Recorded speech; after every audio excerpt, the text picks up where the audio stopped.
വിശ്വാസികളെ, പരിശുദ്ധനായ ലൂക്കോസ് ഏവങ്കേലിസ്റ്റ് എഴുതിയ സുവിശേഷം 12-ാം അധ്യായം 32 മുതൽ 40 വരെയുള്ള തിരുവചന ഭാഗങ്ങൾ പരിശോധിക്കുമ്പോൾ കർത്താവായ യേശുക്രിസ്തു തൻ്റെ ശിഷ്യന്മാരോട് പറയുന്നു, ഭയപ്പെടരുത്, ചെറിയ കൂട്ടമേ, പിതാവിൻ്റെ രാജ്യം നിങ്ങൾക്ക് നൽകുവാൻ പ്രസാദമായെന്ന്. ഇത് ഒരു ആശ്വാസവചനം മാത്രമല്ല, വിശ്വാസ ജീവിതത്തിൻ്റെ അടിത്തറ കൂടിയാണ്. പൗരസ്ത്യ സഭയുടെ ആത്മീയ പാരമ്പര്യത്തിൽ ഈ ഭാഗം 3 പ്രധാന സന്ദേശങ്ങളാണ് നൽകുന്നത്.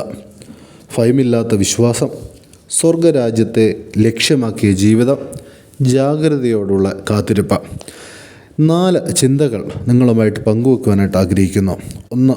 ഭയപ്പെടരുത്, ദൈവപിതാവിൻ്റെ ഉറപ്പ്. യേശു തൻ്റെ ശിഷ്യന്മാരെ ചെറിയ കൂട്ടമെന്ന് വിളിക്കുന്നു. സഭ പലപ്പോഴും ലോകത്തിൽ ചെറിയതായിരിക്കും, പക്ഷേ ദൈവത്തിൻ്റെ കൃപയിൽ അത് വലിയതാണ്.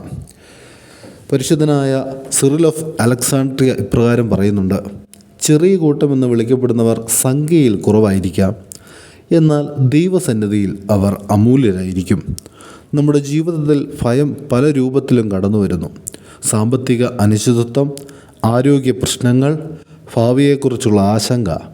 എന്നാൽ കർത്താവ് ഇപ്രകാരം പറയുന്നുണ്ട്: രാജ്യം നിങ്ങൾക്കുള്ളതാണ്, ദൈവപിതാവിൻ്റെ പദ്ധതിയിൽ നാം സുരക്ഷിതരാണ് എന്ന്.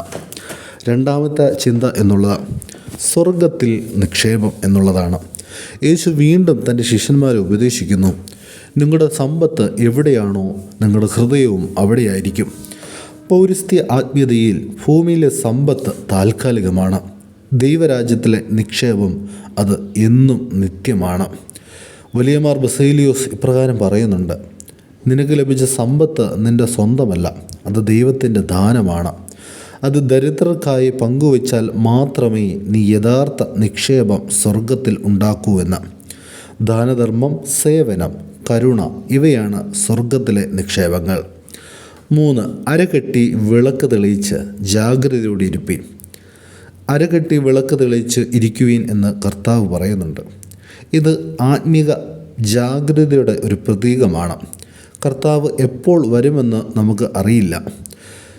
സെൻറ്റ് ജോൺസ് ക്രിസോസ്റ്റം പറയുന്നുണ്ട്: ജാഗ്രതയോടെ ജീവിക്കുന്നവൻ ഓരോ ദിവസവും കർത്താവിനെ സ്വീകരിക്കാനായിട്ട് തയ്യാറായിരിക്കുമെന്ന്. അശ്രദ്ധവാനായവൻ സമയത്തെ കളയുന്നു.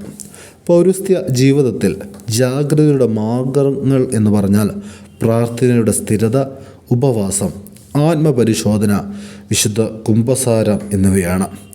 4-ാമത്തെ ചിന്ത എന്നുള്ളത് കർത്താവിൻ്റെ അപ്രതീക്ഷിതമായ വരവ് എന്നാണ്. കള്ളൻ ഏതു സമയം വരുമെന്നറിയാമായിരുന്നുവെങ്കിലും വീട്ടുടമ ജാഗ്രതയോടെ ഇരിക്കുമെന്ന് വേദവാക്യത്തിൽ പറയുന്നുണ്ട്. ഇവിടെ യേശു നമ്മെ ഭയപ്പെടുത്തുന്നില്ല, മറിച്ച് ആത്മീയ ഉത്തരവാദിത്തം പഠിപ്പിക്കുന്നു. ജീവിതം അനിശ്ചിതത്വമാണ്, എന്നാൽ ജാഗ്രതയോടെ ജീവിക്കുന്നവർക്ക് കർത്താവിൻ്റെ വരവ് ഭയമല്ല, അത് എന്നും സന്തോഷമാണ്. കർത്താവിൻ്റെ വരവിനായി നമ്മുടെ ഹൃദയങ്ങളെ തെളിയിച്ചിരിക്കാം. 4 ചെറുകാഴ്ചകൾ നിങ്ങളുമായിട്ട് പങ്കുവെക്കുന്നു. ദൈനംദിന പ്രാർത്ഥനാ നിയമങ്ങൾ, വിശുദ്ധ കുർബാനയിലെ പങ്കാളിത്തം, ദാനധർമ്മങ്ങൾ, പരിശുദ്ധ കുംഭസാരത്തിലൂടെയുള്ള ഹൃദയ വിശുദ്ധി. പ്രിയമുള്ളവരെ, ഭയപ്പെടരുത്. ചെറിയ കൂട്ടമോ വലിയ കൂട്ടമോ എന്ന കർത്താവിൻ്റെ വചനം ഇന്നും നമ്മെ ആശ്വസിപ്പിക്കുന്നു. അവൻ നമ്മെ രാജ്യം നൽകുവാനായിട്ട് പ്രസാദിക്കുന്നു. നമ്മുടെ ദൗത്യം ജാഗ്രതയോടെ, വിശ്വാസത്തോടെ, പ്രത്യാശയോടെ ജീവിക്കുക എന്നുള്ളതാണ്.